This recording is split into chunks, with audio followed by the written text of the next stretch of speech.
মান রাহিম, সম্মানিত সহকর্মী ও আমার প্রাণপ্রিয় দেশবাসী, আসসালামু আলাইকুম রহমতুল্লাহি ওবরকাতু। আজ 6 ফেব্রুয়ারি 2025। দেশের বিভিন্ন জেলা ও উপজেলাতে যে হারে সাংবাদিকদের উপর হামলা ও নির্যাতন বেড়েছে, তাতে গোটা সাংবাদিক সমাজ আমরা শঙ্কিত। গণমাধ্যমের স্বাধীনতা এবং আমাদের পেশাগত দায়িত্ব সংরক্ষণে কতটুকু বলিষ্ঠ এবং বস্তুনিষ্ঠ ভূমিকা পালন করতে পারব।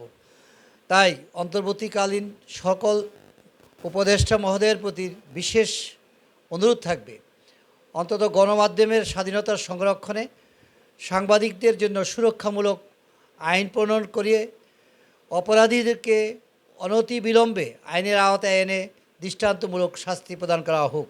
অন্যথায় গণমাধ্যম তার স্বাধীনতা হারাবে এবং মুক্ত গণমাধ্যমের উপর হুমকি হয়ে দাঁড়াবে।